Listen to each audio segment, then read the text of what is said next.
Do do do do do do do do do do do do do.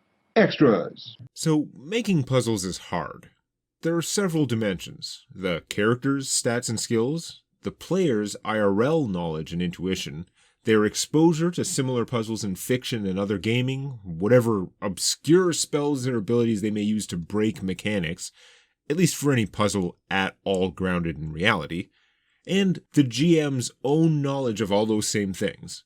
Between all these disparate factors, it can be very difficult to find the balance between a puzzle which will be instantly solved due to either being too obvious in a broad sense, or being spoiled by out-of-game knowledge of similar puzzles, and a puzzle which is too difficult, making it lethal, unsolvable, or simply too frustrating, often as a result of some assumption by the GM who created the puzzle about what the characters or players know or what they will think of trying.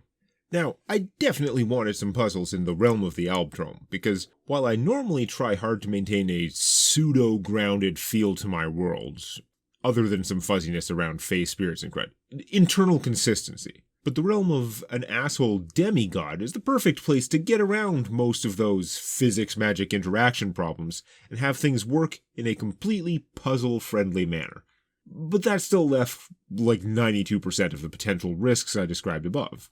For the Hex Room, I wanted to mess with the characters by exposing some or all of them to visions of possible futures. I wanted to make sure they would be able to solve the puzzle without any crazy leaps of logic, but not make it too easy.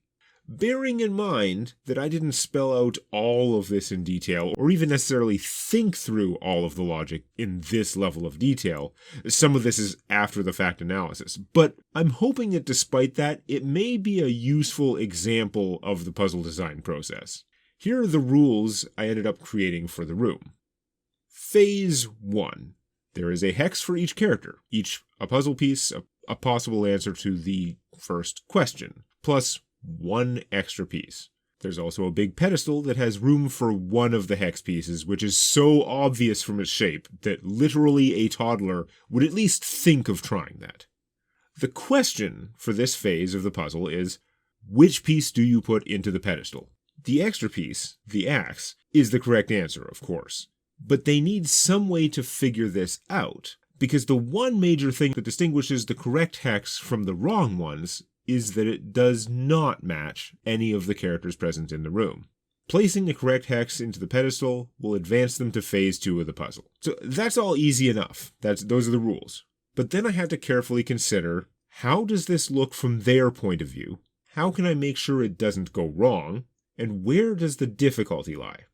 First off, you want to remove any extraneous elements. There should be nothing distracting in the puzzle area unless that distraction is one of the intended complications. That is to say, unless that element is part of the puzzle. In this case, the setting, an utterly fake forest created by a locally omnipotent asshole dungeon master, makes it pretty easy, because they have already been trained by this point to understand that the fake-ass trees lining the clearing serve as effectively solid walls, and the surroundings are otherwise incredibly bland, like an old low-res video game. Interesting note, if I did introduce any element where they had to interact with those trees to succeed, other than as a wall which can occasionally open or close paths at the whim of their tormentor, that would actually break the expectations I've established so far, and would probably be a bad idea because suddenly, from that point on, every clump of trees would be a potential distraction they might mess around with. They might start looking for patterns in the trees, or counting the number of trees in a cluster, or who knows what, looking for secret codes that don't exist. I don't want to encourage that, but for now, everyone understood that those trees might as well be indestructible walls. So far, so good. Now, if the solution to the puzzle is the puzzle piece that is not associated with a character, I have to make sure that if I asked them which of these characters is associated with this symbol, they would not know, because the answer is none. But it also means, if I ask that same question of any of the other pieces, they should have an answer. Okay, but even before that, though, I need to make the association that each piece equals a specific one of them. That's not obvious at all to start with, even if it might seem obvious from how I thought up and described the puzzle so far. So how do we make sure they can figure out this assumption themselves? I did this in 2 ways. First, some of the pieces were obvious, like really obvious. There's no way they will get far in this puzzle without looking at more than one, unless they literally check the corner with the axe first, a 1 in 8 chance, and immediately shove it in the pedestal without looking around any further. That could still happen. If it does, will it ruin the puzzle? I would be annoyed by it, but no, not really. It would kind of ruin phase 1 and make phase 2 harder. But no matter what, they would end up with a key and still have to search around for the keyhole. So this possibility is not worth worrying about. Now, if they look at any one hex, it will most likely not be obvious that it belongs to a specific character. Rygax and Mora wouldn't have jumped to confirming their symbols, the lighthouse and the conch shell, respectively, unless or until the heroes were already talking about matching hexes to people, at which point it would be obvious to the NPCs, oh yeah, that one must be mine. But, as described above, they almost have to search around and find several of the hexes. And even if they see the rook and the arrow, there's a good chance they will start connecting them to Black and Krillodin, as they did in the video. But a good chance is not good enough. To solve the puzzle, I need them to realize my intent that the hexes match up with the characters. That might not be obvious, even if they find the axe, coins, lightning, rook, and arrow. Might seem obvious to me, but even intelligent human beings could fail to make that connection. You don't know what's in their heads. So to address that risk, I added one that was so specific it would work as a failsafe, by writing the character's name right on it. Or in this case, his family crest. Any of the other symbols could be written off as what they are, esoteric symbols that mean something in the context of the puzzle. But once they see Draven's freaking symbol, I deem it as impossible to fail to realize this hex has to do with Draven. And if one piece belongs to one character, they shouldn't be able to miss the other obvious connections. So we've met the first criteria. Given a little time and effort, we're pretty sure they can't fail to make the connection. And with that, they have a chance to figure out the answer to the question posed by phase 1. Which piece goes into the pedestal? Now, I want there to be some difficulty, too. If every piece was a picture of that character's face, or something similarly obvious like Draven's noble crest, that's not much of a puzzle. So I tried to make a couple of the pieces less obvious. The NPC pieces don't count. As soon as the party started matching pieces to people, they would each get their own, for sure. So I went with a pile of coins for Angel, because I knew the players associated her as mercenary, greedy, but as a character trait, that's much fuzzier connection, especially since in practice, she's spent all this time helping them fight evil junk and save the world. And the most interesting one, in my eyes, was the lightning bolt, because although Little One's natural breath weapon, the one he inherited from his dragon mother, is lightning, a lightning symbol almost had to jump out as ambiguous given that their tormentor, the Albtrom, always appears as a lightning bolt. And if you were really unsure between the coins, axe, and lightning, one could potentially think, well, axe is like a warrior thing, right? So maybe that's Little One, even though he has used almost every type of weapon except an axe. Now, at this stage, they could also use trial and error to solve the puzzle.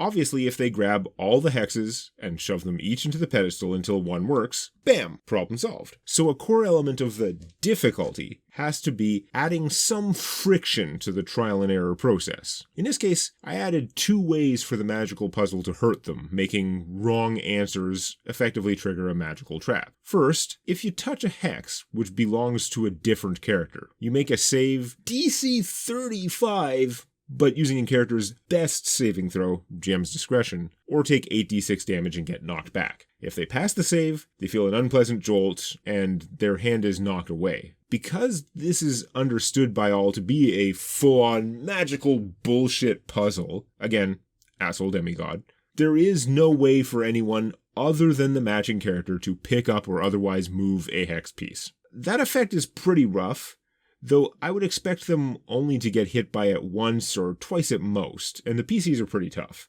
though their healing resources will get whittled down if they keep taking hits like this. This has the added benefit of helping them figure out that each hex belongs to a particular character. Of course, anyone can pick up the axe piece because it belongs to nobody. If you touch a hex which does belong to you, the first time you touch it, you are paralyzed for 2 rounds as you are exposed to a vision, a possible future specific to your character. I'll discuss the visions later, but for now, just call this a distraction to solving the puzzle. Though again, it helps make the hex equals character connection. Again, the axe belongs to nobody, so there's no vision for it. Finally, and this is the real danger of the puzzle, placing an incorrect hex into the pedestal results in that character, which already has to be the matching character because only they can move each hex, being hit by a powerful casting of the level 7 cleric spell Destruction. Unlike the bullshit effect when you touch the wrong hex, this is a fixed DC 27 fortitude save. This too is harsh. That's like a spellcaster with their wisdom boosted to 30, because I wanted it to be high enough that the tanks, Black and Little One, had some chance to fail. But that also meant, as pointed out, Angel and Krillodin would be unlikely to survive at all. Now, I was under the assumption they would probably have one of the tougher characters try it, especially if anyone had suffered the 8d6 blowback above. But I had to acknowledge that there was a 10 to 20%-ish chance one of those two would be disintegrated if they triggered it, and that if one of the less tough characters did, they would probably be toast. Draven, of course, as part of the pretty awesome form of clinical immortality he acquired from the Oluwana Spring, is immune to death spells, like Destruction. So if he put in a wrong piece, big zap, he falls back and he's fine.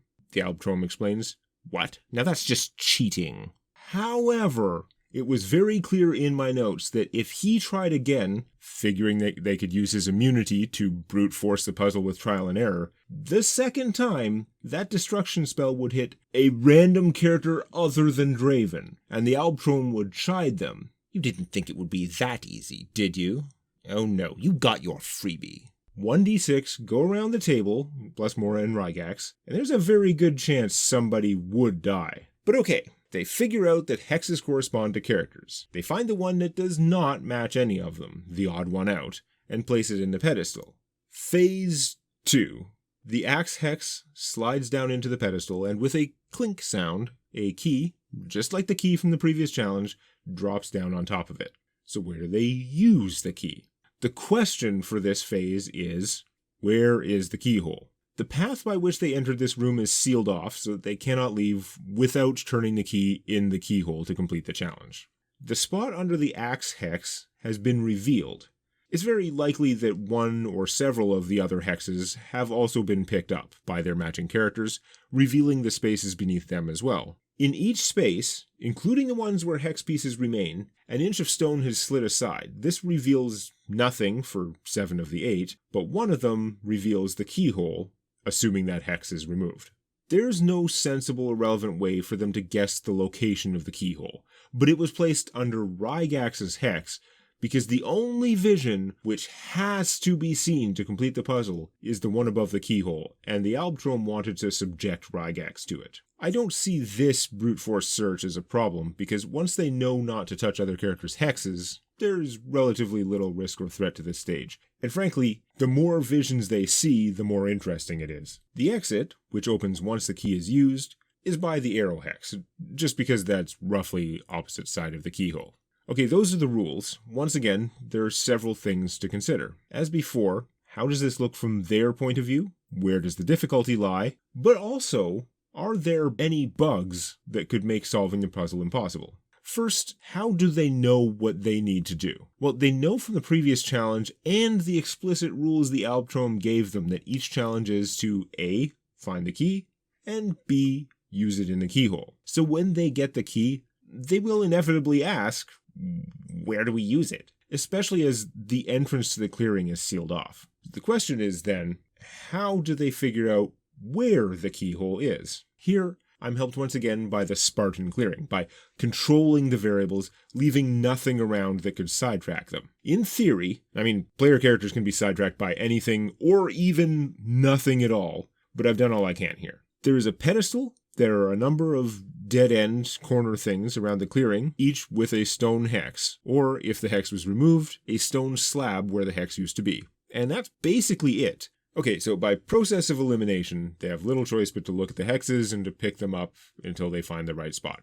Where's the challenge? First, as soon as they put the correct hex into the pedestal, a cold mist starts rising from the ground. It gets thicker and thicker as time goes on, implying a timer. Eventually, if it gets thick enough, it will start doing 1d6 cold damage per round, but initially it's just there to unnerve them. And also the fact that everyone but Krillin has protection from non-damaging cold makes it a little interesting. It's also obvious that if the mist keeps getting thicker, eventually they'll no longer be able to see the hexes, or empty stone slabs through it, forcing them to crawl around and feel for the stone. Second, when the mist gets thick enough that they can't see the ground, I can fill it with magical sharks, because why not? I like the image of ice sharks swimming through mist as though it were water. That's some nice dreamy imagery, and also a way to add urgency. I made the sharks pretty weak though. Third, you can still only touch your own hex, and it should be obvious from the way stone slid aside from the vacant spaces that the keyhole should be under one of the remaining hexes. So search under any more of them, they will probably end up having several more of their individual visions. Remember, during a vision, that character is paralyzed for 2 rounds, so if they wait too long and the sharks are out, they may find themselves having to defend that individual. And, as we saw in the episode, when the correct hex descends into the pedestal, there is enough room, roughly, to drop the other hexes in. Certainly some, if not all. Any wrong hex dropped in will count as an error, triggering the destruction spell. So finally, are there any ways this could go wrong and break the puzzle? Absolutely. For one thing, they could all die. Total party kill from touching wrong hexes, making wrong guesses at the pedestal or trying to break the pedestal, or be finished by the sharks due to bad luck. If they all die, that's not good for the campaign, but that possibility is considered an intentional failure state. If everyone's dead, the puzzle worked from the owl's point of view. Now, assuming they don't all die, a fairly safe assumption, the keyhole is under Rygax's hex, the lighthouse, so if just Rygax were to die, they're screwed, right? Say they try the Draven trial and error trick, I random Rygax as the destruction target, he fails to save, no more Vampire Hunter. Therefore, if any character dies, their corresponding hex should crack, splitting in half, and if it had not been moved yet, the halves are dislodged enough from the spot to reveal the keyhole if it was Rygax. Plus, the fragments of a broken hex are now safe to touch. No other specific person dying should affect whether or not they can complete this particular puzzle. In fact, under Almstrom's rule number 3, technically if Rygax died and it rendered the puzzle impossible, that would be totally legal. Stuck there forever. But I wouldn't do that because I'm even more bound by rules of fairness than our little green killer GM. I think that's about it for the puzzle. Let's move on. What happened in a hex room that didn't make the video? Well, you saw most of it, including a very good representative sample of their decision making and talking through the puzzle. You can usually assume this kind of discussion took longer, got sidetracked more, and had some more repetitive circular arguments, but it was basically what I showed.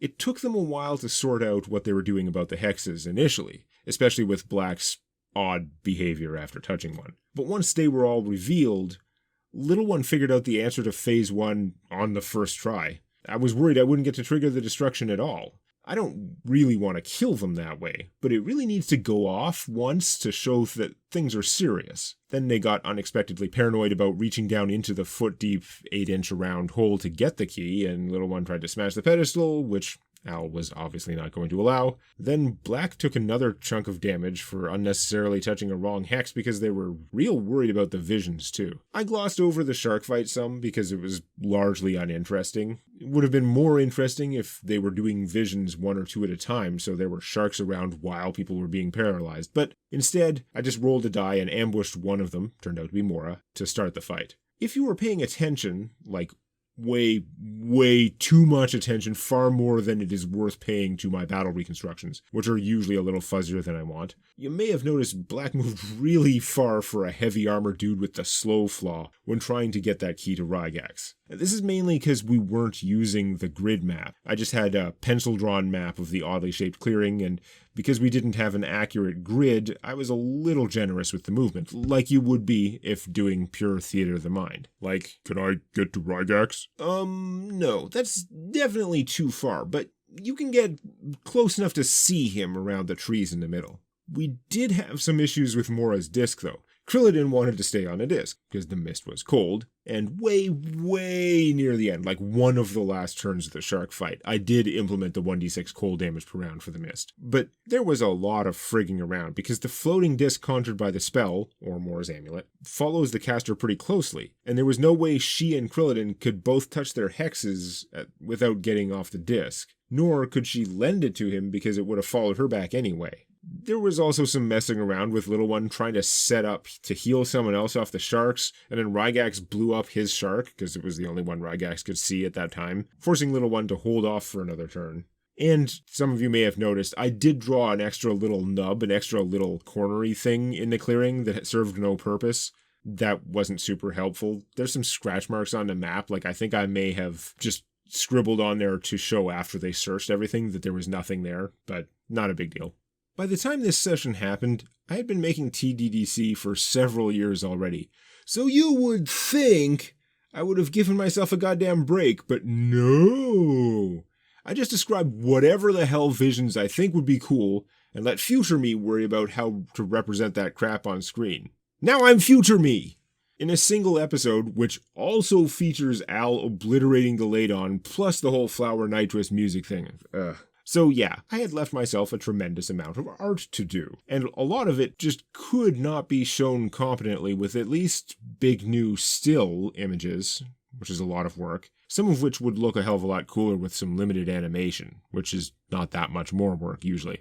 The narration of the scenes was all pretty close to verbatim what I had written on their secret notes. For some reason, Angel's note was at least twice as long, so everyone was like, what is going on over there, as her player tried to get through it. Though some of the originals may have included a few more reminders of old details that TDDC viewers wouldn't need. Each vision was a possible future, something interesting that I thought could possibly happen, though some were more likely than others. Whether or how Al could manipulate these things, or whether his comment about talking anchored the possibilities into reality was remotely true, are matters of debate. But here's a little bit about the lore and or production of each vision. Picking a vision that would impact Little One was hard, because his character has so little attachment to any places or things outside the party. So I mostly just went with something interesting to him, and which all of them, probably including him, would acknowledge as bad. I thought I already had a good overhead of Lady Mylana flying, but the image I had used for a few seconds near the end of the Polaron arc was actually pretty blah. I had cheaped out with her head side view instead of making a proper overhead view, so I had to redo that for this vision, plus I adjusted the wing attachment just so my friend Pringlulls would be less offended by the biomechanics of my dragon's flight. I had to do a bunch of heads though, because I didn't want all these dragons of different colors and metals to look exactly the same.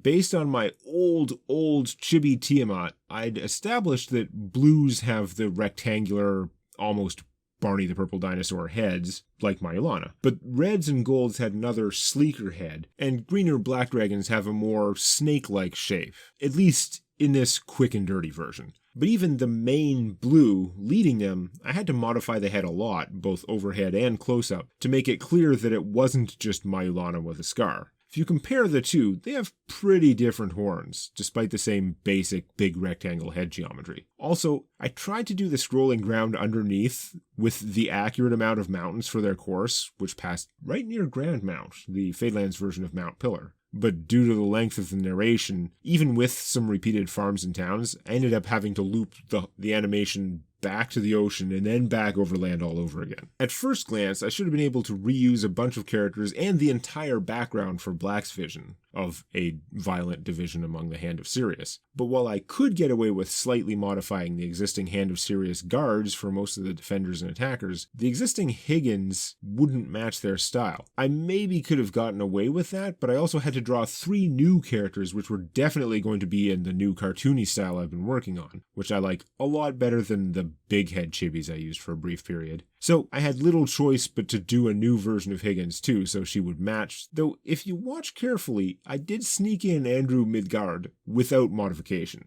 And no, TDDC never mentioned Victoria DeWall, Giselle Kira, or Anton Pike, as opposed to the actual campaign, which I think had technically mentioned most of them, though certainly not in a way that anyone, including Black, would remember. Doing Krillidins in first person both fit the narrative and let me cheat a lot. No running animations, mostly just swing the same arms back and forth, arms taken from his existing sprites. But it was a huge pain in the ass trying to convey the size of the trees, which were equivalent to giant redwoods, while also showing motion and trying to minimize the background work. I had started with individual leaves copy and pasted as symbols, and that version is used in a downward scrolling transition from black through the canopy. But multiple copies of those trees in the background slowed the hell out of the software and didn't look good anyway, so I dropped them for cartoon conifers. I don't love the ground rising up animation, or the colossal elemental beast either, but its cavernous mouth was pretty great, and I needed to finish sometime this century, so I settled for that. I just want to clarify, again, because it's easily confused, but Krillidin's half human, half Eladrin, the Feywild ones. His father was semi-important or something in the Fey, but Krill wanted to be an archer and had a knack for it, and a hero of the Elven, that is, Fadelands elf, military took him in for training, and this vision is happening in the Elflands in the normal plane, even though he's half Eladrin. Got it? They also have ground buildings, not only treehouse style, but this already took so long. For Draven's vision, hardly any animation was required, but that, in turn, meant I needed 2 real good, mostly still images, and I had to convey the very different tone. Now, the music I slapped together was great for this, though somewhat embarrassing because especially Draven's stretch of that music is basically unmodified license-free stuff. I think from the Sound Effects Factory channel on YouTube, whereas I normally do a lot of mixing and modifying, creating for my music. But anyway, that set the tone really well, but I needed the images to suit, so I leaned real hard into my gray-on-gray bias, even gray tinting the splashes of color in the background to make everything pale and, somber. It also made Draven's dying wife and son stand out a little bit more despite their very pale skin. And I had to draw friggin' hands. I managed to cheap out pretty hard on that, and unlike Krillidin's video, I think I succeeded here in conveying some real emotion with very, very limited art and animation. Of course, unlike most of the visions, there was nothing really to worry about with this one. I mean, watching your friends and family die of old age is pretty much the best case for clinical immortality, because it means you didn't get hit by a truck or a flight of dragons. It's one of those where living through the possible reality could be emotionally raw and devastating in character, but out of character the player's like, woohoo! Immortality dance. One thing I left out of the video, because unnecessary information can sometimes detract more than it adds, was that the servant shown looked a lot like Porter. I'm pretty sure Porter was left out of the Vistria arc, but Draven and Ivana had a young servant who started as a literal porter, but through competence and diligence was promoted several times until by the time the party visited Draven's estate, the guy was basically head butler, running the joint, though he preferred to still go by the name Porter. Draven's vision implied that Porter's son was serving old Ivana, and later Tobin. And yes, the text did say there were multiple servants present. Ivana had handmaidens doing her hair even when she could no longer get out of bed because after a lifetime of managing her family's reputation and clout, it was comforting to her to still think of herself as put together and presentable. But I cut it down to just Porter Jr. to save drawing time. And finally, angels. As I mentioned, the longest note. Not only was my ability to do the special effects for this pretty limited, but this was the last significant thing in the video. The rest was virtually done, so I really needed to get it finished. I did my best with the Diluvian capital. It looked fine. Decent mirroring of the land shockwave in the clouds, though the debris was limited, and the icy expanding dendrites were pretty sad. I felt like the process was dragging, and I was doomed. And then it was time to draw Duratania, and I was like, oh, this part is fun. I mean, it looks like it was drawn by a 9-year-old, but it was also light and fun, kind of like drawing as a 9-year-old, and it took relatively little animation for it to come alive. The explosion and icy fingers were still pretty meh, but overall, I gave the sequence a B-, not too shabby. Now, everyone has to be wondering about the source of the destruction, and of course I can't tell you anything useful or definitive, but since the physics of my world is already a little different, like deep sea pressure and the heat of deep underground, both increasing exponentially slower with depth than on Earth. I was thinking, what if a magical spell or device could sever the strong nuclear force, but instead of creating an exothermic chain reaction, where neutrons shattering atomic nuclei resulted in a massive release of heat energy, what if the result of severing the strong nuclear force of an atomic nucleus in this world was instead an endothermic reaction, one which drained, destroyed, or captured an amount of heat energy so great that nearby atomic nuclei would lose the energy necessary to maintain their own strong nuclear force, and the reaction would cascade in that way. Not an inferno of nuclear fire, but expanding racing lines of nuclear cold. I thought that sounded cool. Of course, the other thing everyone's wondering, and a bunch are already asking, is what did Rygax and Mora see? What was it that Mora was too afraid to describe even to Angel for fear that the Albtrom might not have been lying? What did Al want to guarantee that Rygax would witness in hopes of shaking this fading hero?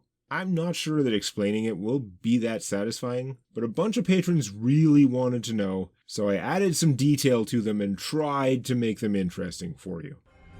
You see other Aventi, your people, much like humans with gills, serving Kuatoa in a Diluvian city.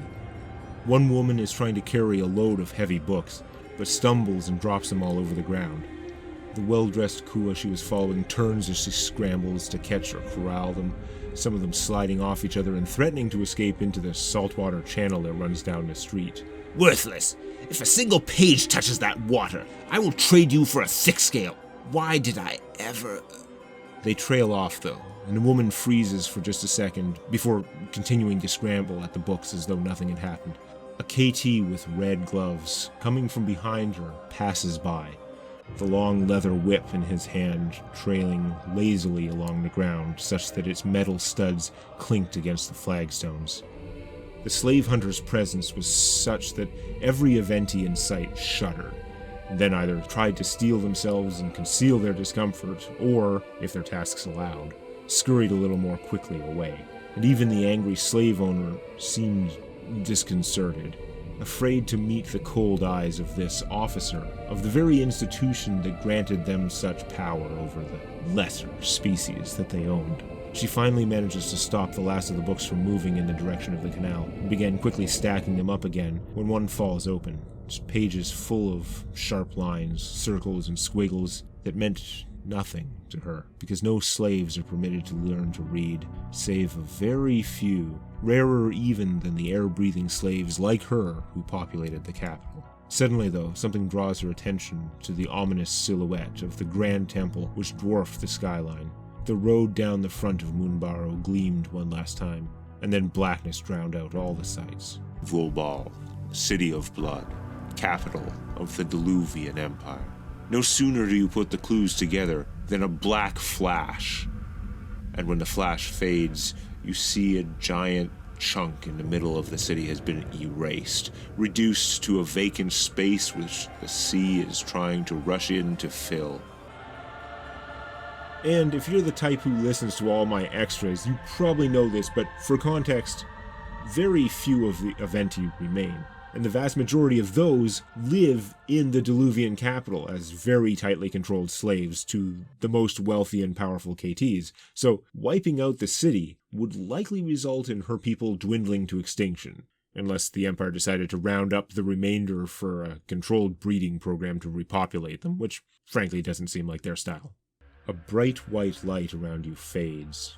Your feet touch the ground and you fall to your knees, utterly and finally drained. Your breathing is ragged, and your heart is beating furiously, and yet, simultaneously, it feels like your chest is hollow with the gut-wrenching reality.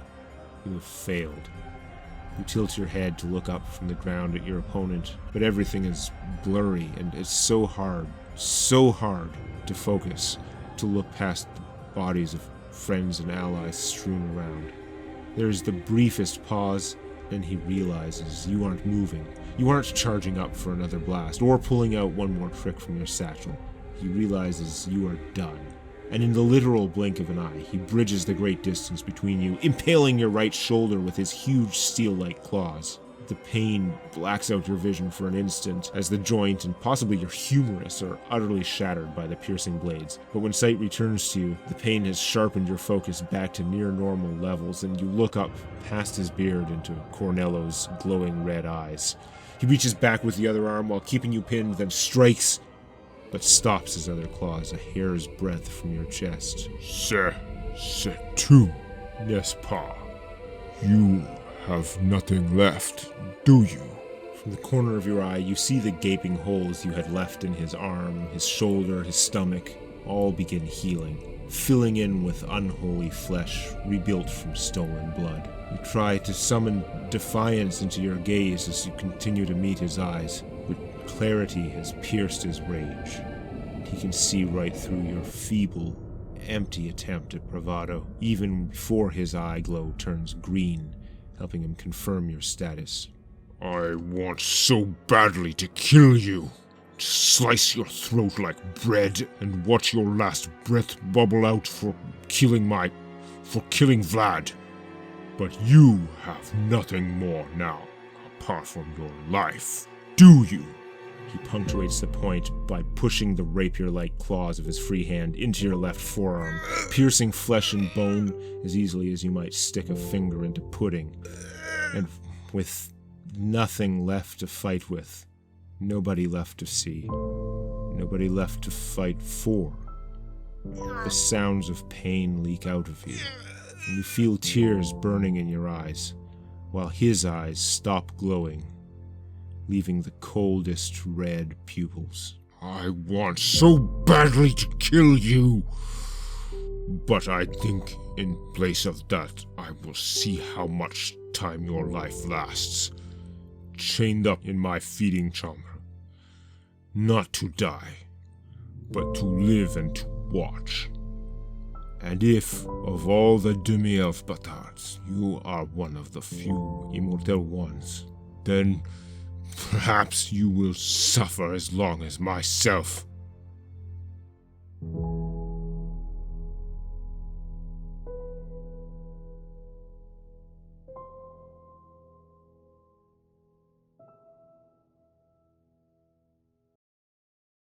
The Schlafwurzel, or Dream Drinker, which is, by the way, not a literal translation of the elfin name, wasn't a monster from a book. It wasn't even a very well thought out encounter. It was a general idea with like a line or two of notes, which I didn't even follow very well, based on an old classic fairy tale mythological sort of trope.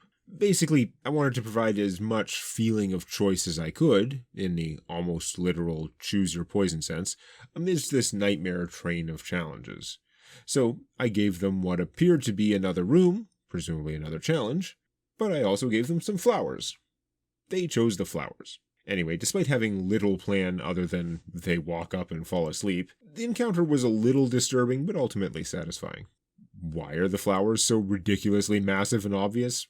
They aren't. They should have been more subtle, especially in such a barren, astroturf-looking forest. But I was taking art shortcuts, and a few sparse flowers would actually have needed more individually drawn ones to look decent and outline a clear-ish radius, etc. At least that's what I figured. So I just made a prefab clump with reused blossoms and green bits and did a lot of copy and paste. Can the thing attack? If you get real close, like close enough to dig for it, then yes. Why do things fall asleep beyond its reach? Because normally things that fall asleep don't wake up, so its roots just work their way over slowly and mulch the victims over a period of weeks. Wouldn't scavengers steal the plant's food? Only if they're resistant to sleep. Otherwise, they're just more food.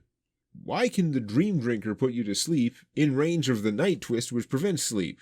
Because, okay? Because. It's not like permasleep would be a big help in dealing with never sleep.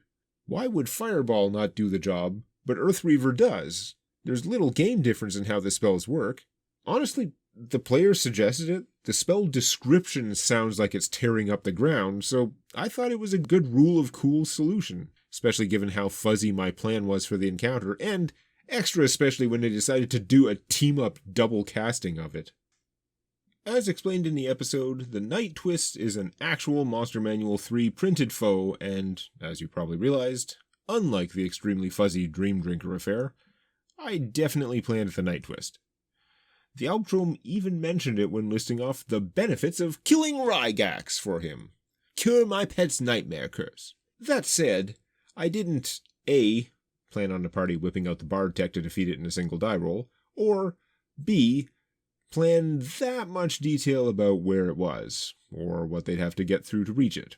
Given that minimal planning, and given that it did cause a lot of consternation and discussion for a little while, and given that everybody, both at the table and now watching the video, largely seemed to think it was cool how Mora unwound the cursed song, I was pretty okay with it being resolved. After all, it was mostly just intended to layer on a little more pressure and one more side objective, but the 5 challenges were the main thing, and this whole little trip to the Shadowfell had already lasted years of real time. One of these sessions they need to escape. Or I'll die, one or the other. Though I do have to say, I'm quite proud of how I narrated Mora defeating the Night Twist's curse in a single die roll, given it was improv on the fly.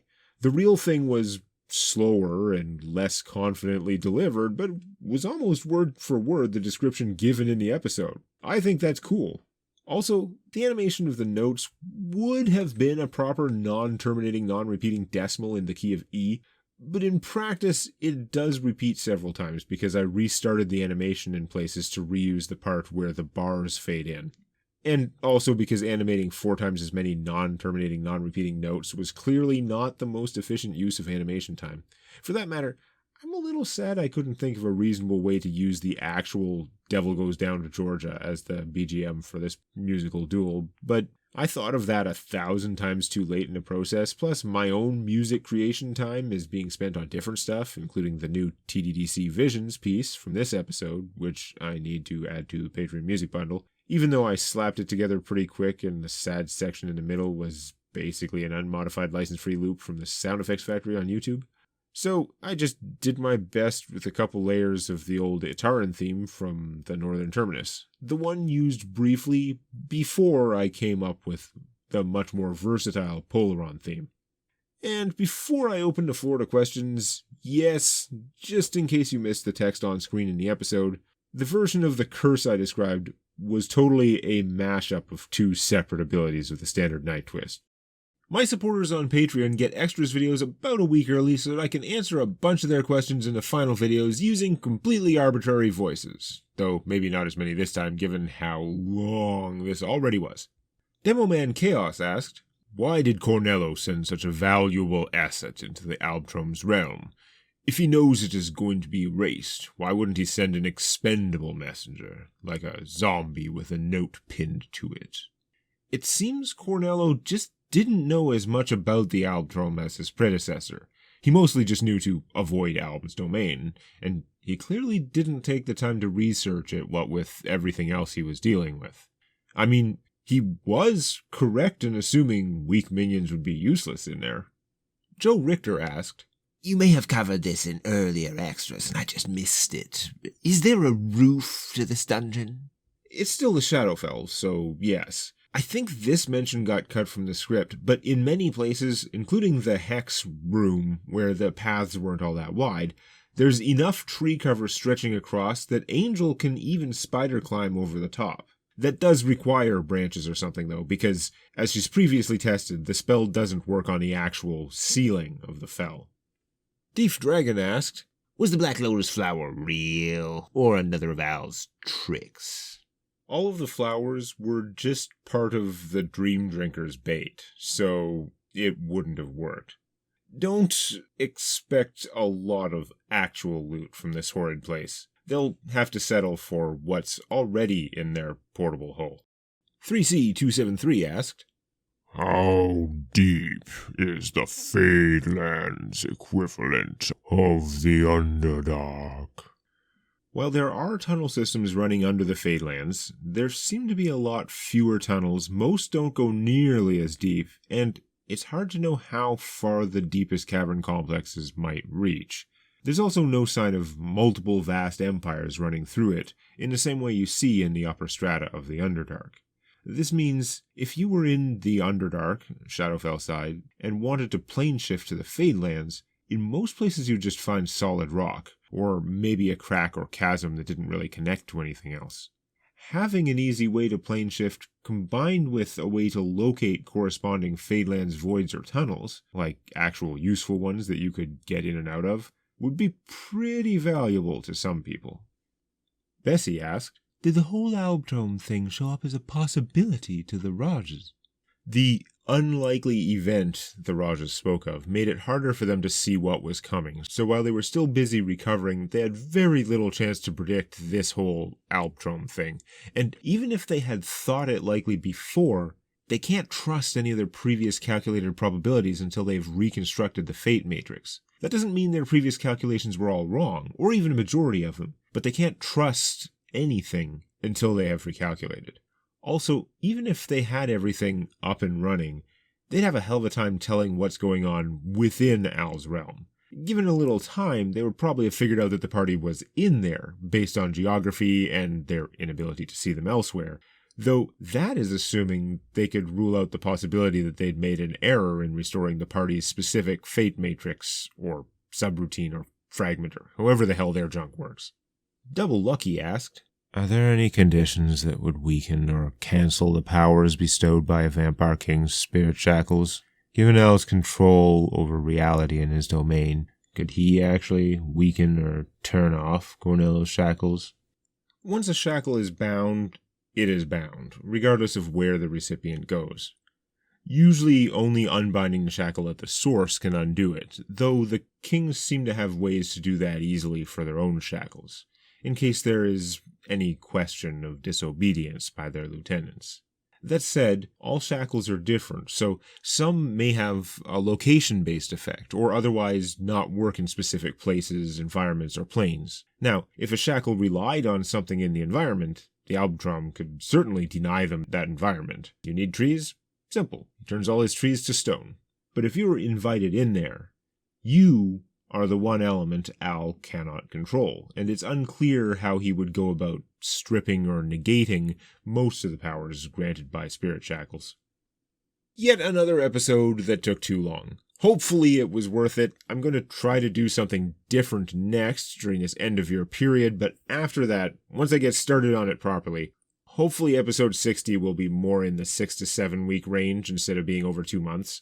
Since this is probably my last video of the year, I want to thank you all so much for my first full calendar year of working for you. I think the quality of the visuals of TDDC has gone way up, which is nice. I'm still not happy with the number of episodes I was able to complete, but in my defense, they were mostly long ones. I made like 3.5 hours of Tales from my D&D campaign this year, and there are still several crazy episodes coming before I reach the point of the hiatus, a solid endpoint for now, and switch over to the TDDC 2 campaign. So here's to the end of 2020 and the hope that maybe, just maybe, if we're all really good, many places will be able to have an almost normal holiday season in 2021. Thanks again to all my patrons for your phenomenal support, with a special shout out to Aurelius, Aust Bedemir, Big Rin Carlin, Critical Hit, 28th Mordu, Dimon Dogberg, Earl of Sanguine,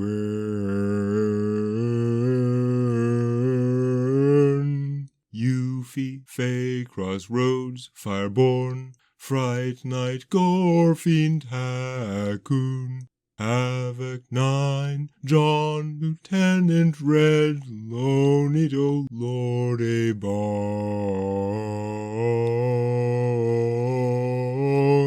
Mad Brewer, Zach Mouse and Dash, MG3D Norgren, OI1 Olden Man, Pedrig of Rooney, Pontus Prism Cat,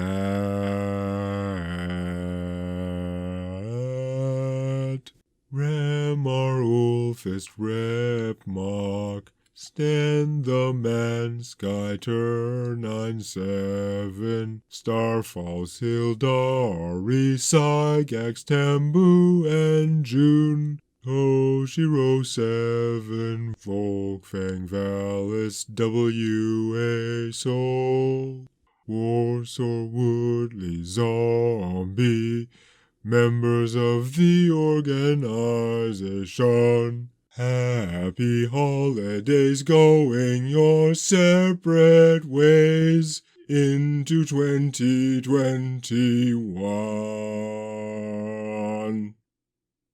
You do know you could have just stopped the video when I started singing, right?